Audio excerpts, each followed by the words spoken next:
I always remember sitting when one of the groups I was in, we got to I think it was number 6 in the chart. It was a big deal. And I'm sitting there going, yay. And then I went, what now?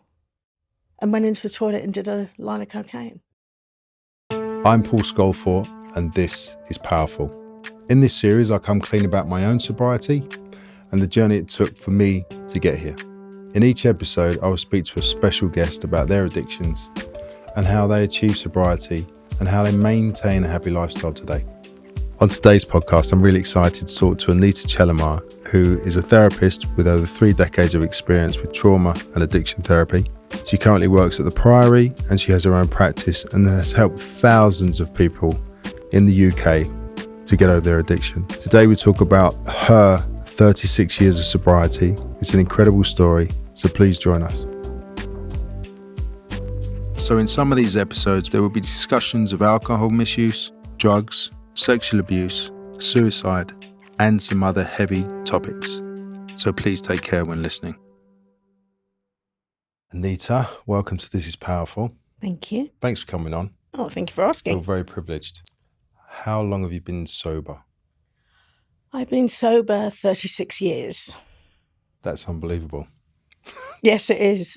How old was you when you got sober? That's a really good question.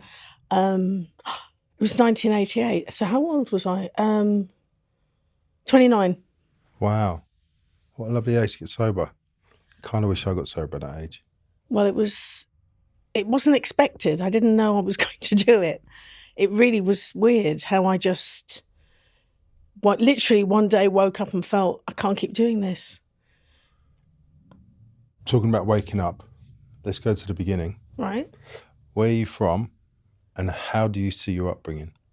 I'm from Newcastle upon Tyne, Wyeman, even though my Geordie accent is gone. It's completely gone. It's completely gone because I came to London when I was 11, 12 and, children want to fit in. We want to connect. And I didn't realise, but after about 3 months, children in my class were saying they didn't understand me at all for the first 3 months. And I come from Newcastle and my upbringing, that's a real good question. My dad was originally born in Malaya, but he's Sri Lankan. And my mother is from Newcastle and they got married and split up when I was 7. So I'm mixed race. And so when I came to London, I went to live with my grandparents for 4 years because my parents separated. And then I came to London 11, 12. Is that, so they separated in Newcastle and then you come down? Yeah, well, they separated in Newcastle. My dad, he was a beautiful man in so many ways. But he had his own issues. He was really clever. He was a doctor. He was a dentist. He was a really clever man. And my mum was a designer. And the two of them got together. And from what I gather, after the day of their marriage, things changed. And he became very controlling. I don't remember a lot of this. And through the work I've done, and through the work on myself I've done, I've really seen the impact of what I went through as a child and the not remembering and why I didn't remember and how that's impacted me. But yeah, my parents separated when I was 7. I went to live with my grandparents with my mother for 4 years. My mother came to London after about a year and she'd come up at weekends and I'd see my father twice a week. And it was really bizarre because he went from being this really, apparently very controlling man to being, there was no rules. There was no, and my job was to work to get my mother back. So there was from your responsibility or from him? From my responsibility, in the sense of, so what I mean by that is when I go and visit him on a Tuesday and a Saturday, he would say, we've got to work to get your mum back. So my job from 7 years old was to work to get my mum back. Wow, what pressure. It was insane, really, when I look back. It was, and what I believe in with the work, without going forward into the work I do around trauma, but what I can see is I don't blame him because I see where he was coming from. But the impact on me as a child was huge because quite often, like with things like abusive situations, if it's like a physical, sexual, abuse that people can tangibly go, oh my goodness, really sort of acknowledge, when it becomes like an emotional abuse or emotional neglect in some way, it's really hard to, as a person, sometimes to acknowledge that, because I minimised it for years. Do you know, I can identify a little bit when my mum, I think I lost my nan when I was 7, and my father come in and was like, your nan's just died, and that was it. I don't blame him either. He was that kind of guy. And about nearly 2 years later, my mum was taken to the London hospital, and we had no idea why. Mum had just disappeared, and I'm really close to my mum. And we'd asked Dad, and he said, she's gone away. She's just gone away. And I'm like, but she never goes away. What do you mean? And there was no explanation. So my sister and I were, wondering what the hell was going on. And basically I started to make dinners for my dad when he come home from work. It was about 9 months. And 2 months in, my dad sat on the bed after a phone call and kind of wept. I say kind of because he wasn't a weeper. And we're like, what's the matter? He goes, oh, your mum's going to be okay. She hasn't got cancer. And we're like, what do you mean? I thought she was away working or something. And then we started to go to the hospital. But I became the mum of the house, so to speak, to look after my dad at that early age and cook and clean and do all those things. A child will always adapt to what the parent needs without even knowing it. So that's sort of not... a parent might come from the place of thinking they're really trying to protect the child by not telling them, but a child has spidey senses. Like, you walk into a room and they'll pick up on things. Yeah. And if someone is denying their reality and saying that isn't the case, then what happens is you grow up, you begin to doubt yourself because you have these really strong feelings, and yet someone's saying, no, that's not it. That's wrong. Yeah.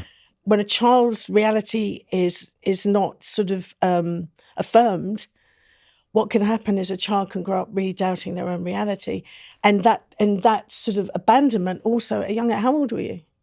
I would have just been before I was 9, around 9. Okay, so that for a 9-year-old to all of a sudden, for that person to not be there, that is absolutely going to have impact, and you will have adapted into a way to survive that. Well, I funny enough, I do. I've made a belief system to myself early on. I'm not sure exactly when, that I won't rely on anyone and I won't love anyone deeply because it only causes hurt. So I need to be self-reliant. There you go. And when I got married, my wife, she's so lovely. She's like, I'm going to cook dinner. I'm going to do this. I went, no, it's okay. I'll do my own dinner. I'll do my own laundry. And please don't iron my shirts because I know exactly how I like to do them. And she looked at me like I was crazy because she's Italian and she's obviously wants to do everything. But that comes from that, I believe. It's like a real kind of protect. Absolutely.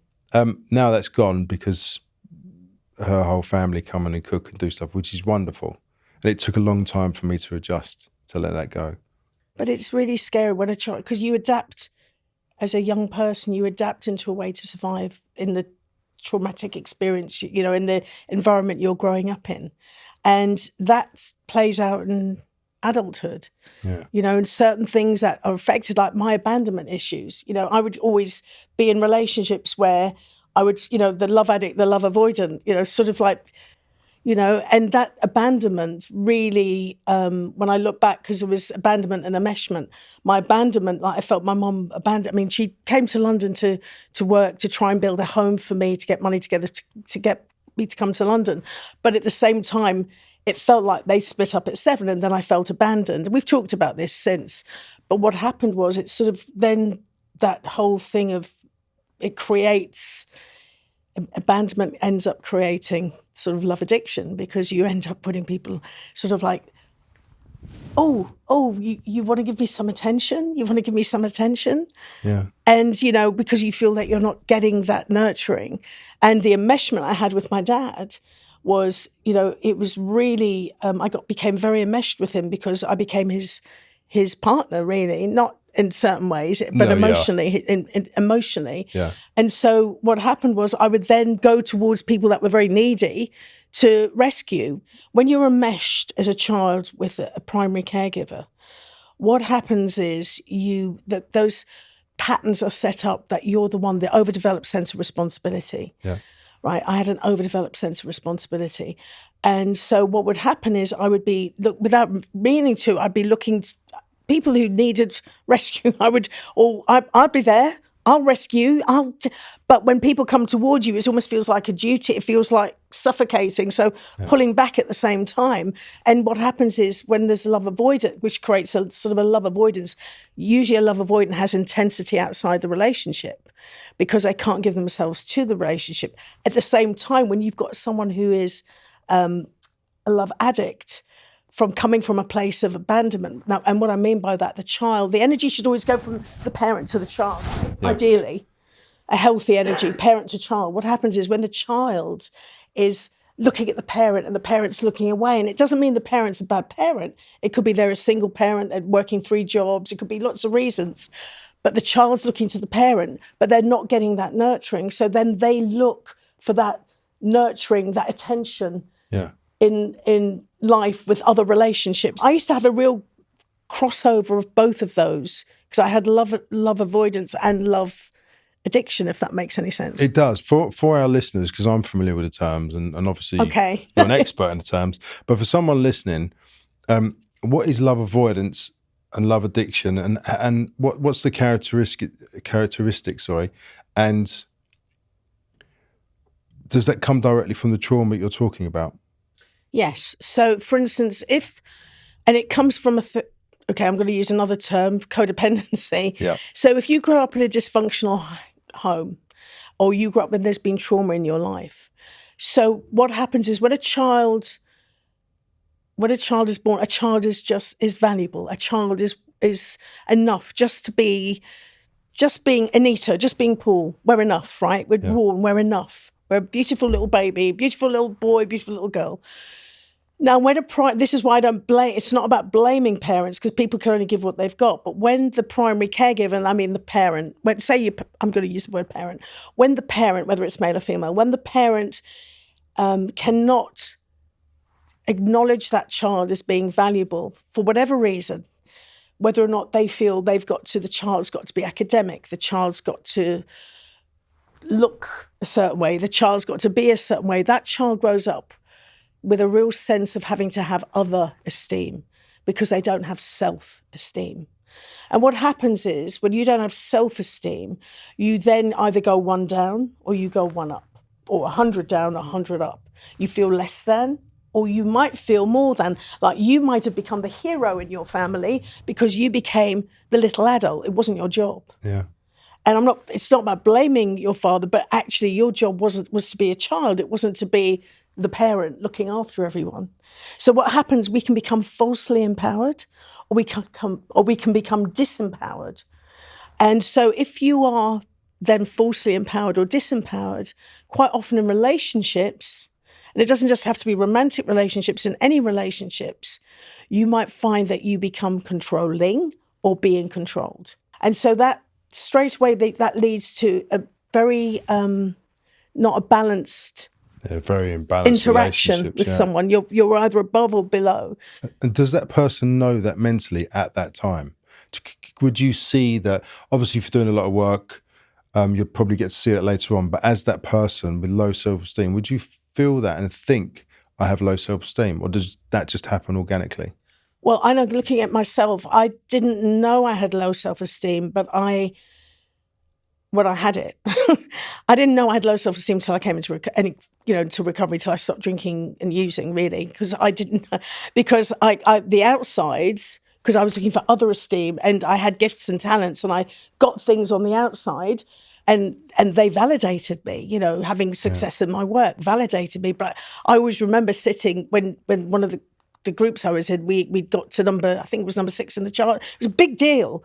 And Lindsay, her mum, had a restaurant in Putney called Henrietta's. And I remember we sat in there for this celebration of number 6 in the charts. Isn't that amazing? And I'm sitting there going, yay. And then I went, what now? Yeah.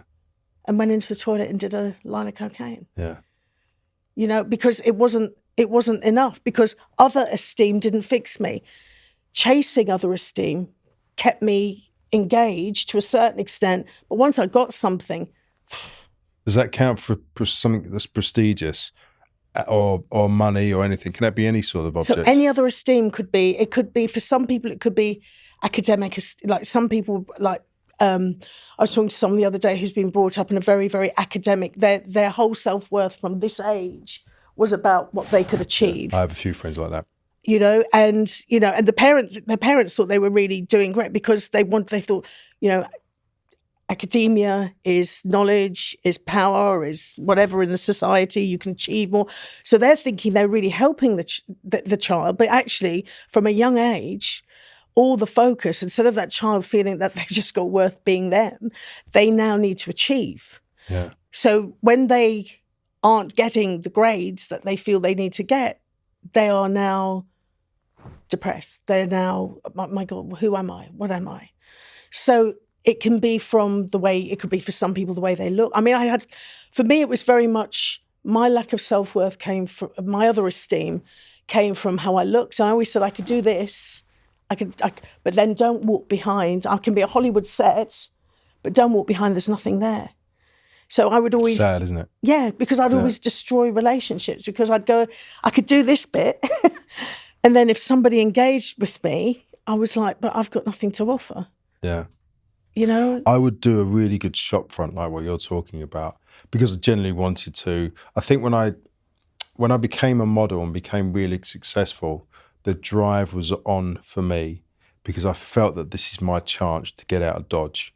And I just wanted to learn new places, new things. So I was from a nice place. Upminster's a nice place where I'm from.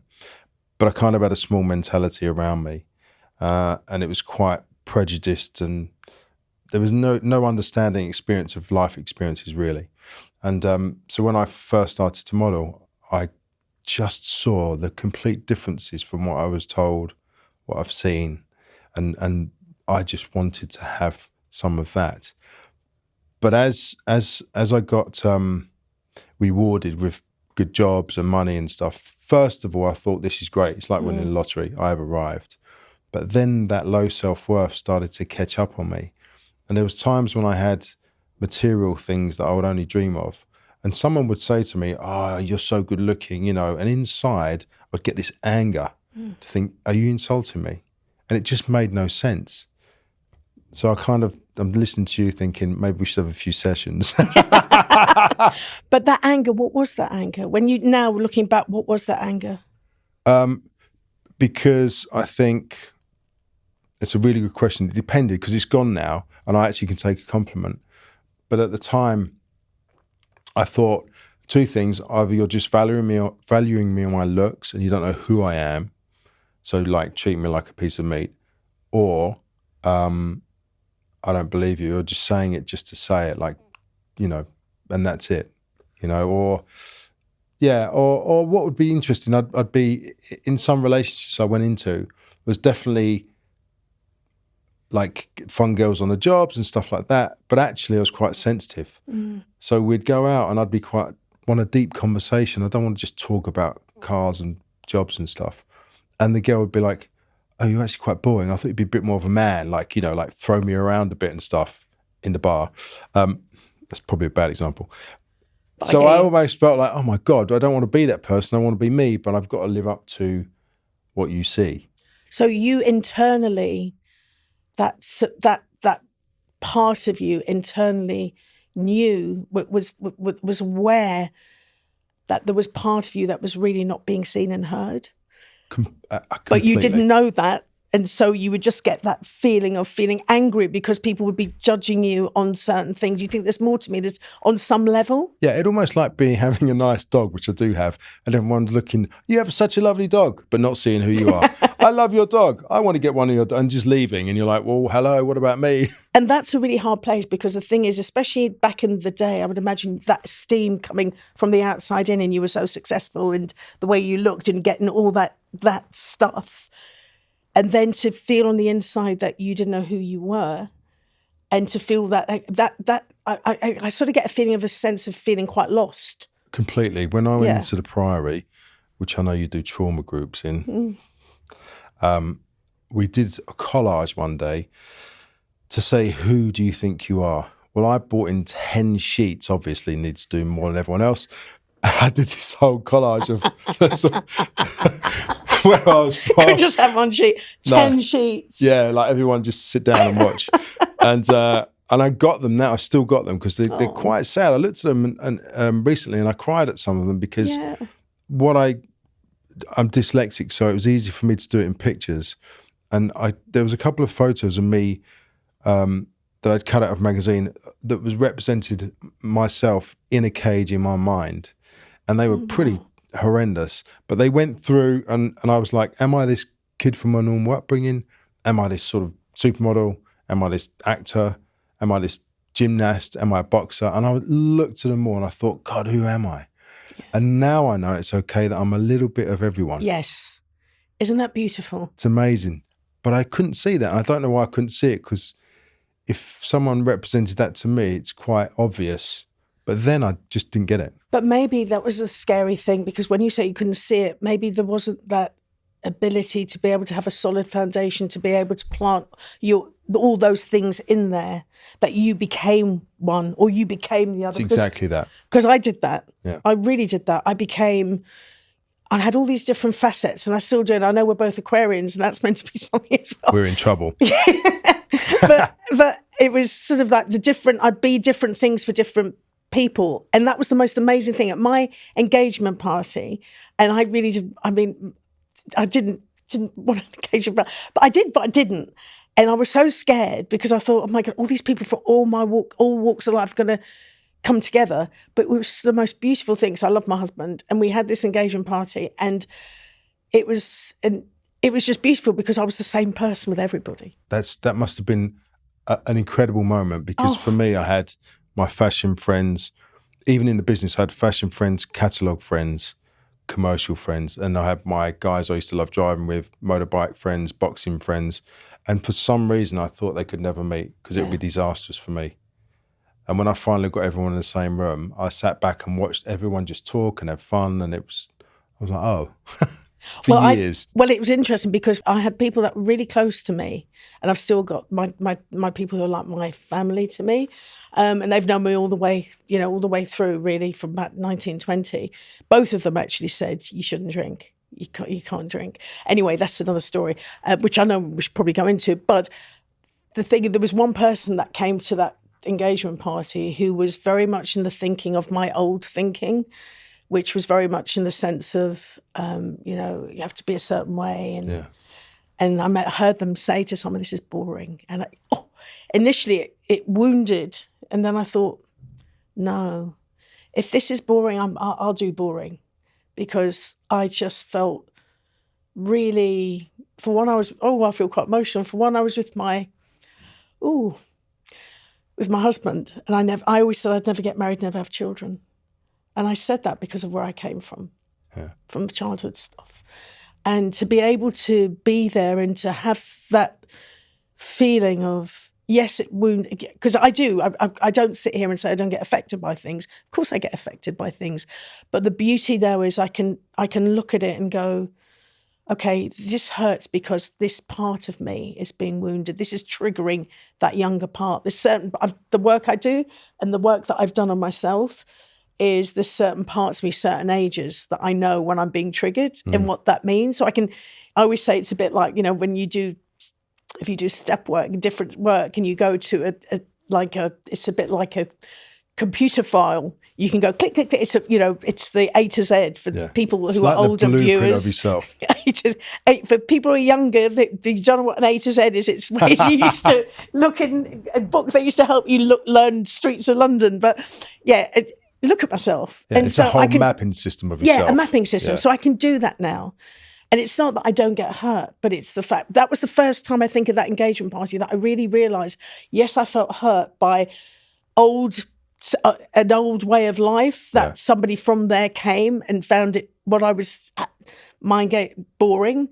But the people that really mattered, that loved me for me, not what I did, how I look, whatever like that, but loved me for me, loved it, And and I was able to move back into that place. Which is wholesome. Yes, That's absolutely. Wholesome. Absolutely. When did you take your first drink? I took my phone. Well, we had alcohol. Apparently, when I was quite young, we had alcohol. Because your mum or dad drunk, or it was My just dad in the didn't, house? but my mum would have a glass of wine. But I took my phone. I mean, I started drinking between 12 and 14. I did it quite young because my mother had this, she'd had quite a strict upbringing. I love my grandma. She was an Irish lady who was quite feisty and very, very, just amazing. I loved her.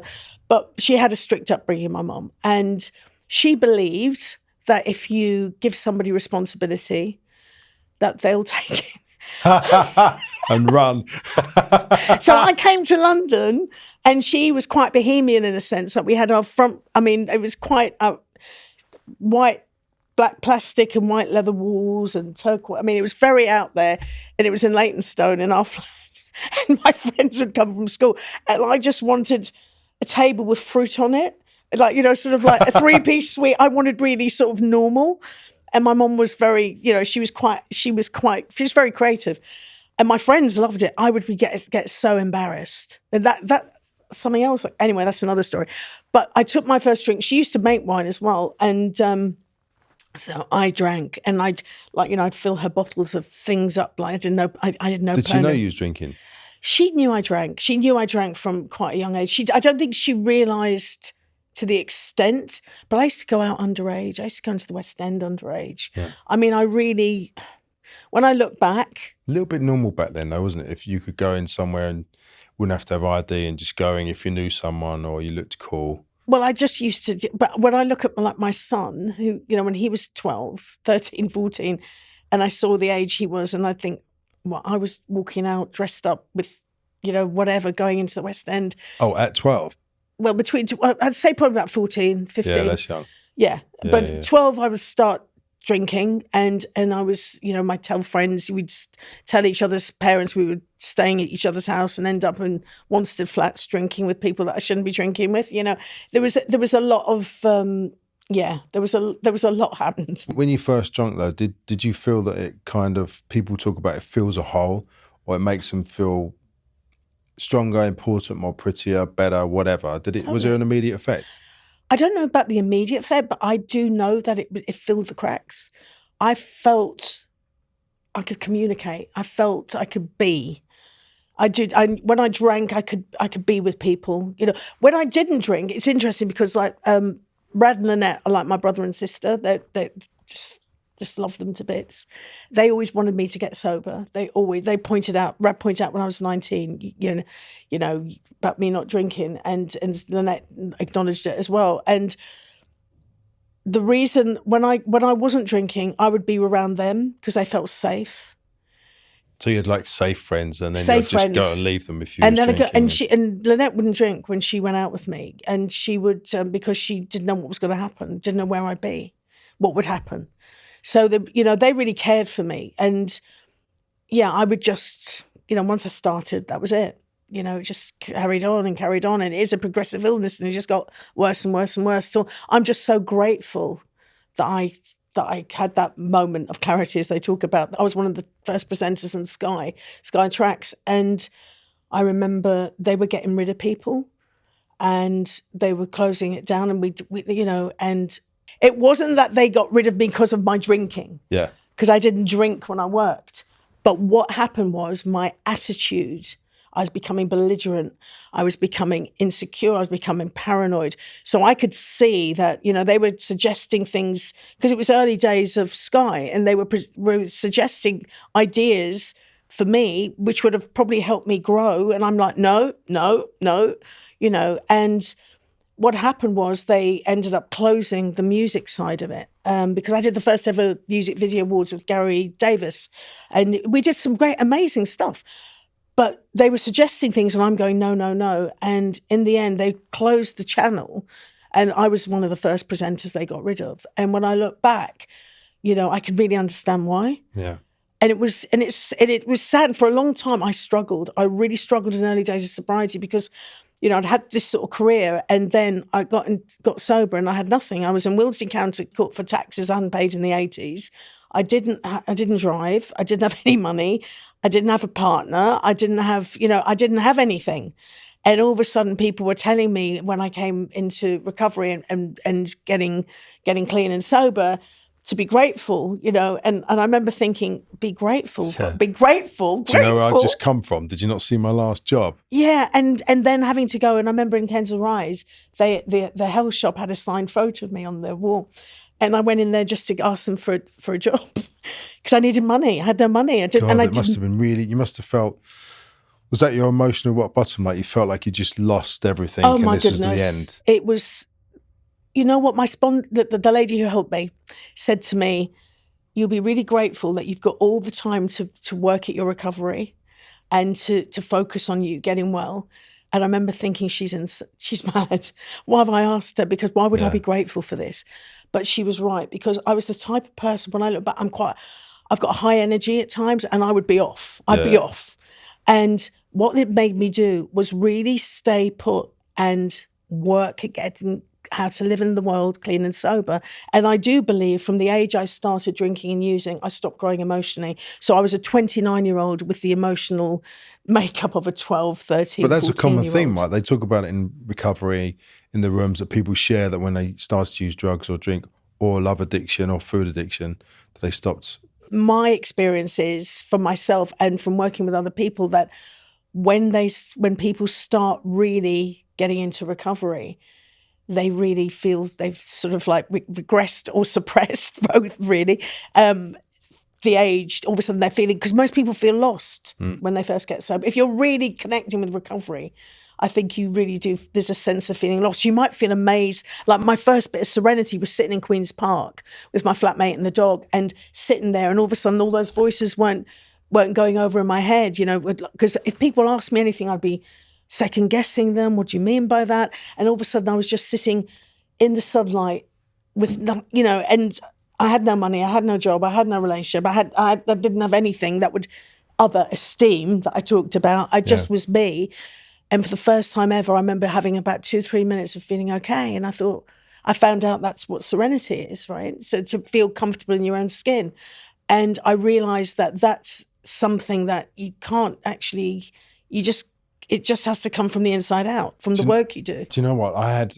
It's so lovely to hear, because when people, in my past, when people talk about addicts or alcoholics, my first experience was seeing someone, when I went to see my mum actually, in Whitechapel, on the floor in an old brown coat, begging for 10 pence to go towards some liquor. And I said to my dad, give him 10 pence, he looks really in need. And my dad said, well, he'll only drink on it. I didn't understand what he meant.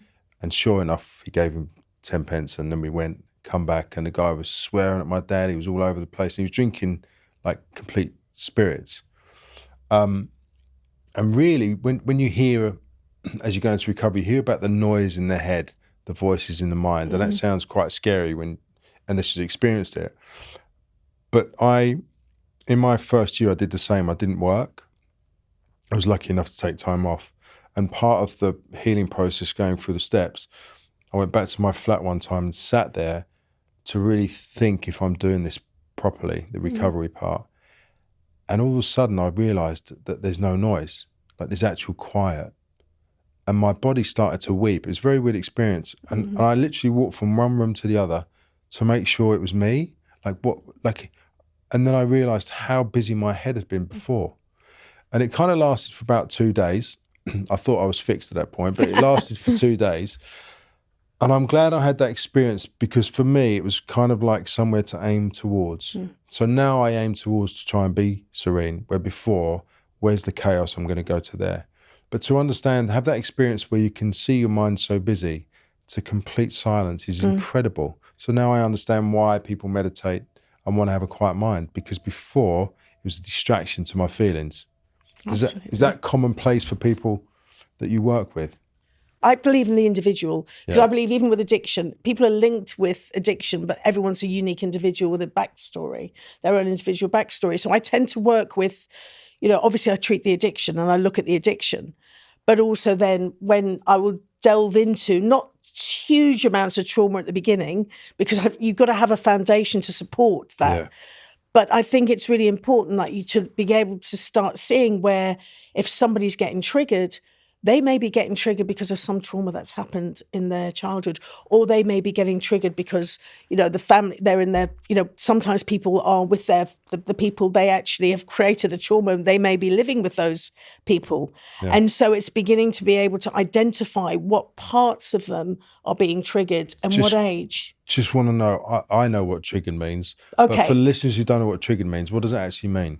So for instance, if you say I'm walking down the street and I'll give this an example. There was somebody many years ago, I worked with somebody and I couldn't get it out for some reason, this person just, I would have this really strong reaction to them. And when I looked at that, they reminded me of somebody that I had a really bad experience with years ago. And the trigger is the impact of being taken back. So, like, for instance, we could be talking now, and we talk about past trauma, and the chemicals are coming down from the brain, and we're talking about trauma, but we're not actually in the trauma. Yeah. But sometimes people actually become what they call the wound. They become the trauma, and when you think about what's happening is. Sorry, I hope I'm not being too complicated here, because I'm trying to keep it really simple. Because what happens is the trauma that you're triggered by something, and you become back in that place. Mentally and physically and emotionally. And sometimes, and what happens is sometimes people will go, I don't know what happened to me, and they may feel really scared about that, and it's actually a really normal reaction to an abnormal situation. Yeah. And that's what I try and do when I work with people, is to try and because people think, I'm weird, I'm strange, I've got this going on. No, you actually adapted in a way that's really amazing, because you adapted to survive. And so this isn't abnormal. This is a normal reaction to a really abnormal situation.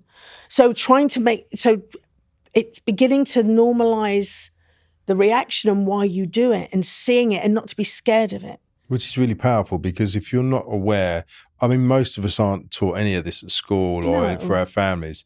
And when people said that some of my reactions was like that, it was a huge relief, because I thought, oh my God, I'm normal, like I'm not crazy. No. And now I understand I can deal with that, because I've done well. I've lived to my circumstances, and the tools.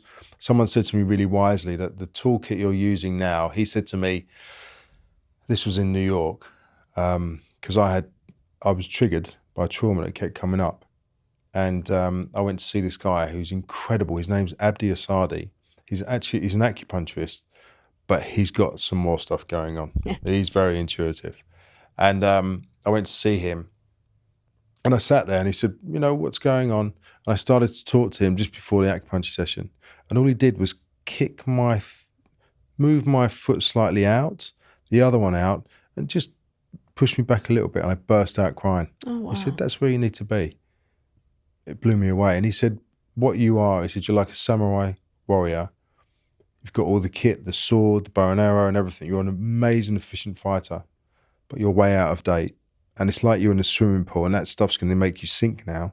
So you need to take all the armor off and be in your vulnerability, because that's your strength. Mm-hmm. And it blew me away. And I really tried to be in that vulnerability, which is not easy all the time, but I've realized why it's a strength to let people in, to have communication, especially like with my children, to love them and feel that love and not be afraid of it, is incredible if you've experienced that, Absolutely. And also what you just said, it's like a similar thing. It's like being a moving target. Before, I'd be like, and this was given to me, and it's sort of a similar but different, in the sense of, like, when you're not telling anyone who you are, because you're frightened of being hurt, arrows are flying all the time and you're getting hurt. But actually, when you tell somebody, actually, this hurts me, when I hear you do that, when you do that, this is how I feel. And if the arrows still fly, you actually then go, well, why is that arrow flying? Why is that happening? And I found I got hurt less.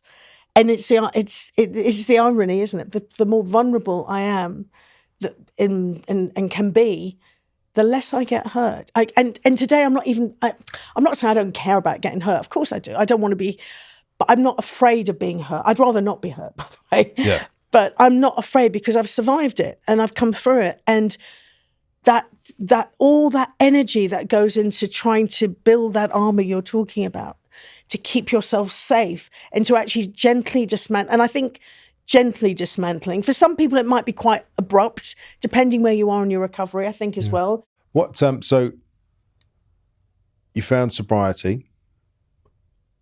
It sounded incredibly difficult, but I believe those things build up resilience, and they're great, because when you're left with nothing, you get to look at everything, and you get to see your past, what you want, what you desire, what you don't want, where your ego is. And how was the first sort of couple of years of recovery, and when did you get into being a therapist? They were clearly good. They were so painful. But I'm so grateful.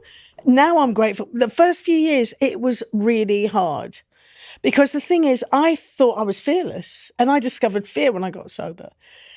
I became bulimic when I got sober. You name it. It was like going to one of those things at the fun fair. That's it. You're an addict? Oh, alcohol? Oh, no, you've got about another 3 billion addictions that you need to. But I'm so grateful, because what was given to me, how I was guided, was by a beautiful, beautiful. She was in my life for like 30 odd years, and she took me to my first, bit of recovery. How did you guys meet? Through service, through ringing up for help, and right. She got back to me, and she was just gentle. She was a gentle, beautiful woman who, up until the day she died, I didn't even know how many people she'd helped. She really was the one person that I can think of who walked a walk and really demonstrated humility. Yeah. Because she just helped people. And I remember I would go to, go and do what I did to stay sober. With other people who are doing the same thing as me, and then I would go to. I remember going to the Lighthouse because my flatmate, his ex-partner, was leaving the Lighthouse, and I had no money. I had no qualifications, because my last 2 years at school, I was bunking off. I was drinking. I was doing everything. So apart from being a performer, and all of a sudden, no one's knocking at my door going, "We really want you, Anita." Yeah. So I was like, "Oh my gosh, I'm going to have to pay bills. Oh my God, I'm going to have to eat. I didn't even know how to go to the supermarket and buy stuff for myself. I mean, it was, I felt like a child. And I went to, and anyway, this guy had left the Lighthouse. The London Lighthouse was an incredible, incredible place, because it was for people who had HIV and AIDS in the early 90s. It'd be going, and at that point, people were dying all the time coming in. And I remember Elton John gave his the single sacrifice, all his money to, and it was the most zhuzhy place. It was like ridiculous place. It wasn't ridiculous. It was the most amazing place. For those who don't know, where was the Lighthouse? So the London Lighthouse was in Ladbroke Grove. Yeah. And so you go there, and it was just beautiful, because at that point, people who had HIV and AIDS were absolutely being treated horrifically. And so this was a centre for addiction to help people. Oh no, this wasn't about addiction. Sorry, right. This was about HIV and AIDS. Got it. So I'd gone to work there. I haven't been talked much about addiction, actually. No, I've just realised that. So I'd gone to work there, and it was cleaning. And I was like, okay, a few months ago, I'm swanning around doing what I'm doing, and now I'm cleaning. So I got the name changed to residential unit assistant. Not that I'm grandiose or anything, but it was the most incredible place. It was humbling, because they ended up paying a third of my counselling training.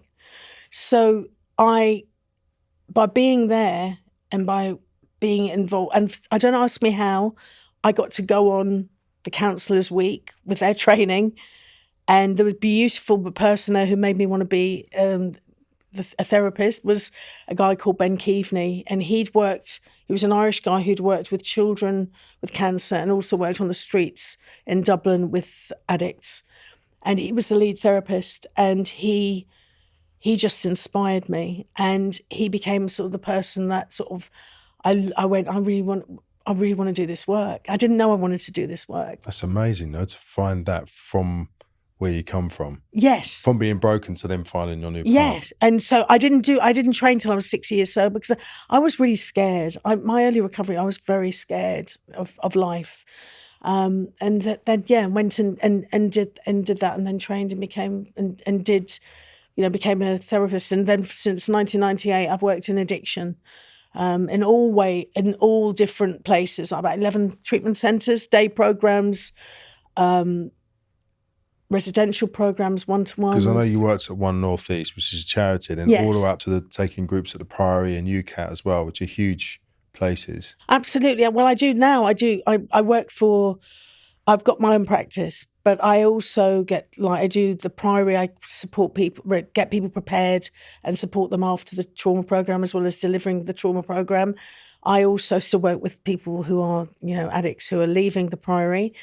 I work for UCAT. I worked at Sanctuary Lodge, and UCAT are a huge provider for addiction. Yeah. They've got like 175 beds, right? They've got places all over England, and now they've just opened a place off Harley Street, and I do the step down program for them and do the family group, and then I do my own family group. I run a family group, and then there's another organisation called Prime Counselling. I do DBT groups online for them, and Castle Craig up in Scotland, they contact me to work with people when they've left treatment. So and then different people contact me, different psychiatrists and different people refer me clients. So I'm very grateful, because I went from I've been employed, and then to make that step to be I'd always done self-employed as well as, but I'd never just left and had my own practice and just be my own person with it. But I love working with addiction and trauma, really. A question I've always asked is, if you have trauma as a child, does it guarantee that you're going to be an addict? And if not, how do people deal with their traumas? Because most people, like Gabriel Maté talks about, 51% of addicts have experienced some sense of trauma. Can you have trauma and not become an addict or an alcoholic? Well, I've worked with people who are being referred to me who aren't referred for addiction, but they have trauma. But what I've found, my experience is, what you find is there is a way of medicating the trauma.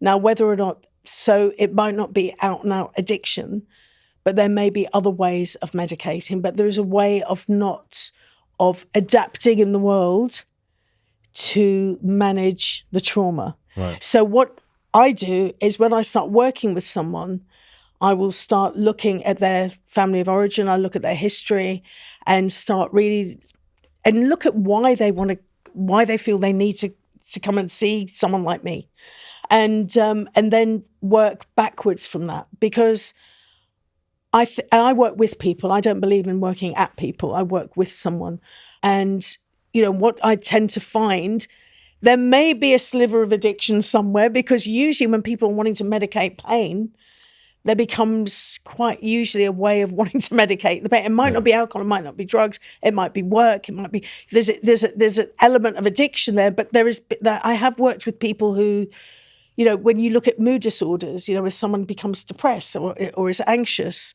or other types of emotional disorders, people might end up, that's the path they go into. So it might not always be out and out just addiction, or there may be slivers of something in now and again. But I'm always very open-minded, because I think now, working with addiction and working with trauma and seeing, I've learned so much and keep learning. I learn from clients. I mean, I really do. There was a wonderful person I was working with who everybody thought they were, very strange, and they'd grown up feeling they was, because they had certain types of behaviours, but they're gifts that came from those behaviours that they could hold on to, and all of a sudden start seeing themselves not as being strange, but actually they've got these gifts, but they've also got certain parts of their personality that may be working against them, and to be able to look at that and work with that.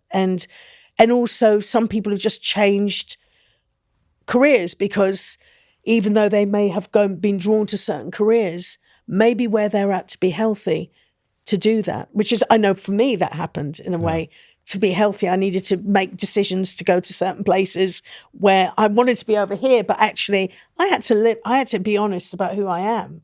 And go, yeah, if you go over there, you're probably going to use and drink again. So just stay over here for now, Anita, and be grateful. I'm smiling because I lived in Hollywood for 5 years on my sobriety. Wrong. I auditioned for Spartacus, and I got down to the last 2 out of 18,000 people. Wow. I auditioned in London, LA, and New York. Flew me in to do the audition, which was amazing. It was really humbling, and I really felt that this was me, this whole part. But on set, we did the second scene. It was all going well, and I had this loud voice in my head saying, literally, you can't do this. And I was like, where did that come from? And I had the overwhelming feeling that for me, I would end up using if I moved there for a 5-year contract away from my stuff. And you know, they had a guy in camp who got the job anyway. He was amazing. But it was a really interesting feeling. And I had a pull to move away from Hollywood and come back to London because I needed to be safe. And it was more about sobriety for me, and a sort of drive towards a charity we do, Stride Foundation, something like that. I didn't know at the time, but I felt gutted. I was like, I want to go back and have a Bentley and the house in the hills and all these nice things. But it would turn me into the person I don't want to be, you know? I think that's so important because it's so important who you're talking to at that point. Because if you're, you know, sometimes people with the best intentions and where your recovery is at that point, because we've got, what do you mean you're not going to do X, Y, and Z? But actually you know, as an addict, you know, you're that sense of, I mean, how long were you around at that point? I think, gosh, what was that? I'm not sure, 10 years maybe. Okay. So at that point, there was a real sense of knowing, you had a sense of self at that point, I make up, right? Yeah. So I was fighting it. Yeah. I was really fighting it. I get it. Because I had the opportunity and I was like, I should do this, but I don't. I hadn't even got to the point of getting the job, but I remember getting it and it was, oh my God, what's it called? It was an Asian musical in the West End. And I got I went and auditioned for it. My son was 4 months, 2 months, 3 months old. And they called me back for the recall. And I know Mira Sayal, who I adore, went and did it for a week. But I got called back. And I remember saying to the agent at the time, because they said it was 6-month contract or a year's contract. And my son, who I just love, and, you know, and every night I would have my rocking chair and I had my little routine and I hold him and I sing him to sleep and I read him and can I just go to sleep, Mum? At 3 months. And I knew that if I went and did that job, I would be missing out on, I think it was 6 months or a year of that. And in my mind, I just went, there is nothing more precious than being a mother to my son and being here. Yeah. And I remember that, and I was like, whoa, because I really wanted to be doing something like that. But I think that's what surprised me, because a friend of mine said to me, I said, you know, sometimes I think, am I just frightened and I don't go and do X, Y, and Z? And she said, I've never seen, she said, once you put your mind to something, Anita, you really put your mind to it. I think what surprised me was how I've changed. Yeah. And my decisions when things come up. And like you said, what you knew at that point for you to stay safe, because the most precious gift is recovery. As an addict, the most precious thing is to be clean and sober. Well, if you lose that, you lose everything. Absolutely. Completely. So for you to know that if you went and did that at that point, you might have used. I think I would. I love you.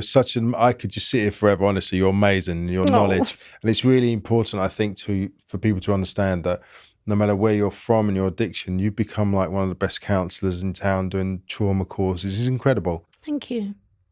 What would you say to people listening to this podcast that either feel that they have addiction problems, they're going down that road, or someone close to them is? What's the first thing they should do? What I feel is the most important thing you can do if you feel that you've got a problem with addiction is reach out for help. Reach out. And even if you don't, what was said to me, if I'd waited to feel like an addict, I'd be dead by now, because as soon as I thought, am I an addict? My head would go, no, you're not an addict because you don't do this and you don't do that. Just reach out for help and just stick with it a day at a time. Just stick with it.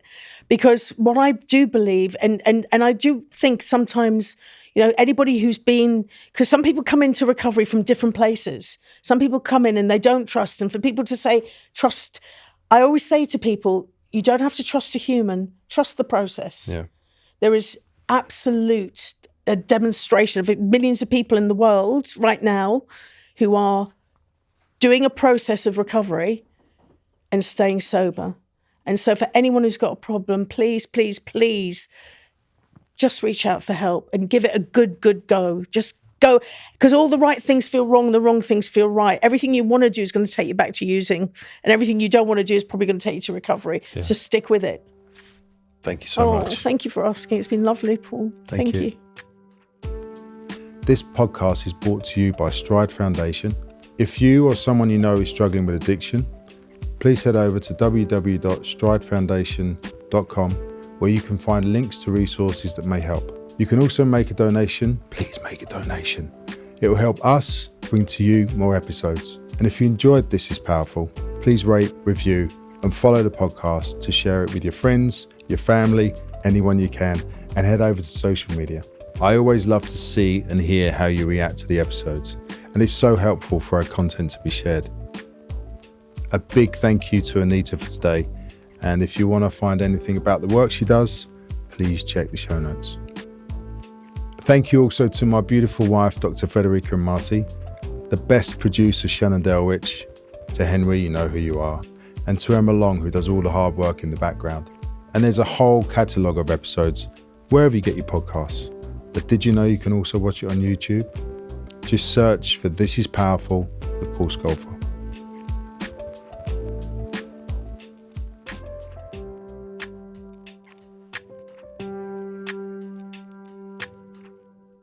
Hello, I'm Elizabeth Day, the creator and host of How to Fail. It's the podcast that celebrates the things in life that haven't gone right and what, if anything, we've learned from those mistakes to help us succeed better.